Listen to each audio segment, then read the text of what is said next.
বাংলাদেশের কূটনৈতিক ব্যর্থতার চরম এবং ভয়াবহ মূল্য কি এবার দিতে যাচ্ছে একটি নিরস্ত্র বাণিজ্যিক জাহাজ এবং তার ভেতরে থাকা ৩১ জন নিরীহ নাবিক। আমরা তো এতদিন জেনে আসছিলাম যে মধ্যপ্রাচ্যের অন্যতম পরাশক্তি ইরান বাংলাদেশকে সবসময় ছাড় দিয়ে আসছে। বিশ্বজুড়ে যে ৬টি দেশকে ইরান বিশেষ ছাড় বা সুবিধা প্রদান করেছিল তার ভেতরে আমাদের লাল সবুজের বাংলাদেশ অন্যতম একটি নাম। কিন্তু ভূ রাজনীতির এক অদ্ভুত এবং নিঠুর খেলায় হঠাৎ করেই যেন পাশা দান উল্টে গেছে। বাংলাদেশের ওপর কেন হঠাৎ করে এত ক্ষুব্ধ হয়ে উঠল ইরান?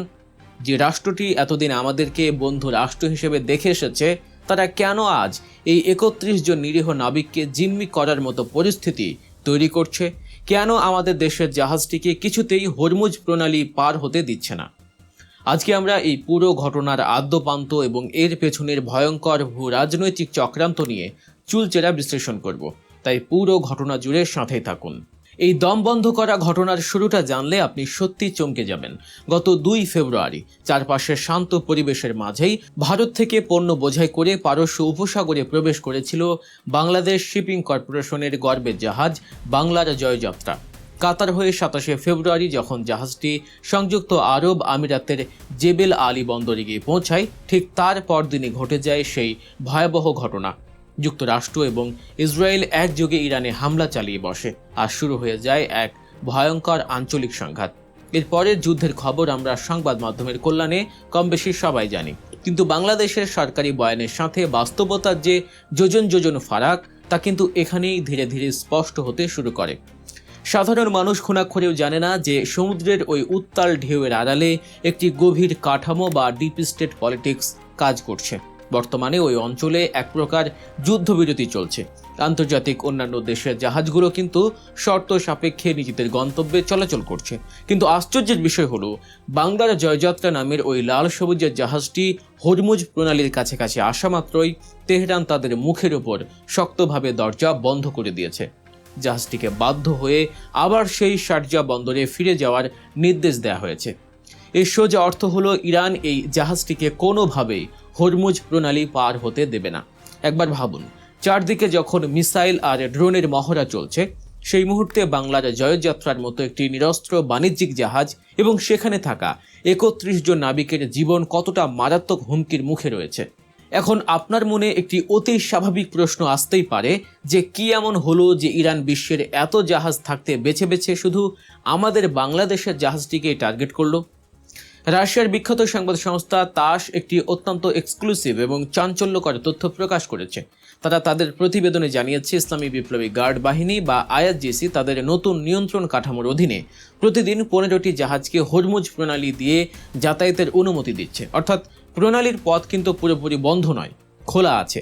প্রতিদিন নির্দিষ্ট সংখ্যক জাহাজ সেখান দিয়ে পার হচ্ছে, কিন্তু শুধুমাত্র বাংলাদেশের জাহাজটিকেই আটকে দেওয়া হচ্ছে।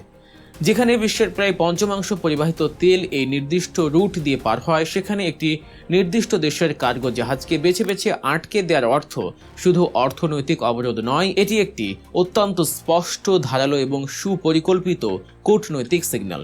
ইরান না জেনে বা ভুল করে এই জাহাজটিকে আটকে রাখেনি, তারা খুব ভালো করেই জানে যে এটি বাংলাদেশের জাহাজ, আর ঠিক এই কারণেই তারা এটিকে আটকে রেখেছে। বাংলাদেশ শিপিং কর্পোরেশনের ব্যবস্থাপনা পরিচালক নিশ্চিত করেছেন যে নাবিকদের মনোবল ধরে রাখার জন্য তাদের দৈনিক খাবারের বরাদ্দ জন প্রতি $7 থেকে বাড়িয়ে $12 করা হয়েছে। কিন্তু একটু ঠান্ডা মাথায় চিন্তা করুন তো, এই মাঝ সমুদ্রে চারদিকে যখন মৃত্যুর হাতছানি, তখন পকেটে $7 জায়গায় $12 থাকলেই বা কি আসে যায়? আপনি এই টাকা দিয়ে খাবেন কি আর পরবেন কি? যদি এভাবে আরও 1 মাস তাদের সেখানে আটকে থাকতে হয়, তবে তো খাবার ও পানির অভাবে ধুকে ধুকেই তাদের মৃত্যুর কোলে ঢলে পড়তে হবে। এখন আসুন এর পেছনের আসল রাজনীতিটা একটু বিশ্লেষণ করে দেখি। ইরান আসলে কি চাইছে? আমাদের একটি মাত্র ভুল কূটনৈতিক সিদ্ধান্ত আজ এই শ্বাসরুদ্ধকর পরিস্থিতির জন্ম দিয়েছে। কিছুদিন আগে ইরান এবং আমেরিকার মধ্যে যখন প্রত্যক্ষ সংঘাত শুরু হয়, তখন বাংলাদেশ রাষ্ট্রীয়ভাবে একটি অফিসিয়াল বিবৃতি প্রদান করেছিল। আন্তর্জাতিক সম্পর্ক নিয়ে যারা খোঁজ খবর রাখেন তারা খুব ভালো করেই জানেন যে ওই বিবৃতিতে বাংলাদেশের অবস্থানটা ছিল অত্যন্ত সূক্ষ্ম, কিন্তু পুরোপুরি আমেরিকার পক্ষে এবং দৃশ্যত ইরানের সরাসরি বিপক্ষে। এই বিবৃতি দেখে দেশের সাধারণ জনগণ রীতিমতো অবাক হন এবং হতবাক হয়েছিল। কারণ বাংলাদেশের সাধারণ মানুষ কিন্তু শুরু থেকেই তাদের আবেগের জায়গা থেকে ইরানের পক্ষে তাদের শক্ত অবস্থান জানিয়ে আসছিল। কিন্তু বাংলাদেশ রাষ্ট্র হিসেবে যখন বিবৃতি প্রদান করলো, তখন কেন আমেরিকার পক্ষে এবং ইরানের বিপক্ষে এই বিবৃতি দিল? এই বিবৃতিতে যুদ্ধের ক্ষেত্রে আমেরিকাকে বেশি প্রাধান্য দেওয়া হয়েছিল এবং প্রকারান্তরে ইরানকে দোষারোপ করা হয়েছিল। বাংলাদেশ এটা জেনে করুক, না বুঝে করুক বা অন্য কোনো ভূ রাজনৈতিক চক্রান্তের শিকার হয়েই করুক, যে কোনোভাবেই হোক না কেন, বিশ্বমঞ্চে একটি বড় ন্যারেটিভ তৈরি হয়েছিল যা সরাসরি ওয়াশিংটনের ফরেন পলিসির সাথেই অ্যালাইন করে, কিন্তু ইরানের স্বার্থের সাথে সেটি সরাসরি সাংঘর্ষিক হয়ে দাঁড়ায়। ইরানে যারা এই মুহূর্তে মধ্যপ্রাচ্যে নিজেদের অস্তিত্ব, আধিপত্য এবং হেজিমনি রক্ষার এক মরণপণ লড়াইয়ে লিপ্ত আছে, তারা বাংলাদেশের এই একপাক্ষিক অবস্থানকে কোনোভাবেই ভালোভাবে গ্রহণ করেনি। বাংলাদেশের এই বিবৃতির ক্ষেত্রে উচিত ছিল অত্যন্ত সতর্কতার সাথে কূটনৈতিক ভারসাম্য বজায় রাখা। হয় ইরানকে দোষারোপ না করে কৌশলে দুজনকেই পাশ কাটিয়ে যাওয়া, অথবা নীরব ভূমিকা পালন করা।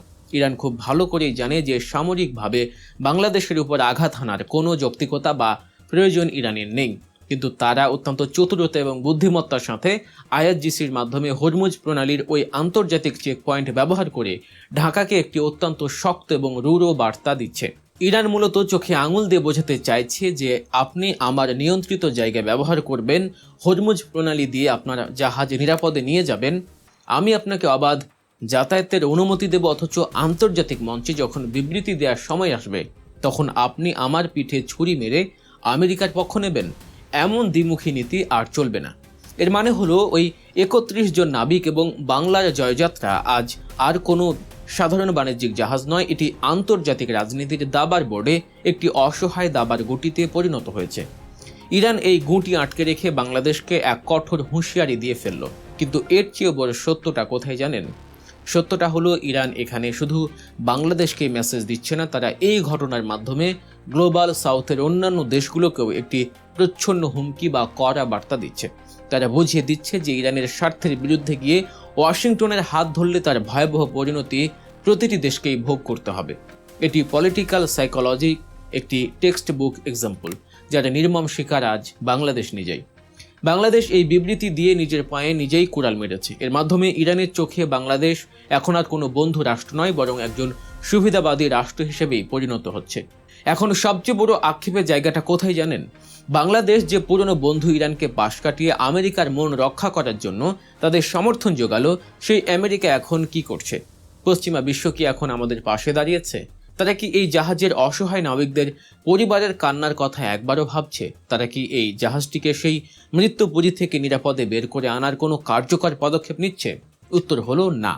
এমন কোনো দৃশ্যই আমরা দেখতে পাচ্ছি না। যার জন্য বাংলাদেশ আজ এত বড় ঝুঁকি নিল, সেই পশ্চিমা মিত্ররা কিন্তু বিপদের সময় সম্পূর্ণ নীরব। এতে বাংলাদেশের বহুমুখী এক অপূরণীয় ক্ষতি হচ্ছে। প্রথমত, জাহাজটিতে থাকা ৩১ জন নাবিকের জীবন প্রতিটি মুহূর্ত চরম হুমকির মুখে ঝুলছে। দ্বিতীয়ত, প্রতিদিন জাহাজ আটকে রাখার কারণে রাষ্ট্রীয় কোষাগারের হাজার হাজার ডলারের নিশ্চিত আর্থিক ক্ষতি হচ্ছে। কিন্তু লং টার্মে বা দীর্ঘমেয়াদে এর চেয়েও ভয়াবহ এক অন্ধকার ভবিষ্যৎ আমাদের জন্য অপেক্ষা করছে। ইরান যদি এই ব্লকেড বা অবরোধ নীতি অব্যাহত রাখে এবং ভবিষ্যতে বাংলাদেশের অন্যান্য জাহাজগুলোকেও টার্গেট করা শুরু করে, তাহলে অচিরেই বাংলাদেশের জ্বালানি সংকট চরম আকার ধারণ করবে। তেল আমদানি থেকে শুরু করে এক্সপোর্ট বা ইম্পোর্টের বিশাল এক চেইন মারাত্মক ঝুঁকির মুখে পড়বে। বাংলার জয়যাত্রা কোনো যান্ত্রিক ত্রুটির কারণে আটকে নেই, এটি আটকে আছে ইরানের তীব্র পলিটিক্যাল রিয়াকশনের কারণে। আমেরিকার মন রক্ষা করতে গিয়ে দেয়া সেই একপাক্ষিক বিবৃতি আজ বাংলাদেশের জন্যই কাল হয়ে দাঁড়িয়েছে এবং বুমেরাং হয়ে আমাদের দিকেই ফিরে এসেছে। যার জন্য আমরা কান্না করলাম, সেই বন্ধু আজ আমাদের চোখের জল মুছতে পারছে নেই। এবং এর ফলে শুধু একটি জাহাজ নয়, বাংলাদেশের ভবিষ্যৎ, এনার্জি সিকিউরিটি এবং হরমুজ প্রণালী দিয়ে অবাধ বাণিজ্যের যে সুযোগ ইরান আমাদের দিয়েছিল, তা হয়তো চিরকালের জন্য এক ঘোর অন্ধকারের অতল গহ্বরে পতিত হতে যাচ্ছে। দর্শক, আন্তর্জাতিক রাজনীতির এমন আরও নিখুঁত বিশ্লেষণ, অজানা তথ্য এবং দেশের প্রতিটি গুরুত্বপূর্ণ খবর সবার আগে বিস্তারিত জানতে অবশ্যই গল্প নিউজ চ্যানেলটিকে সাবস্ক্রাইব করে আমাদের সাথেই থাকুন। দেখা হচ্ছে পরবর্তী ভিডিওতে। আল্লাহ হাফেজ।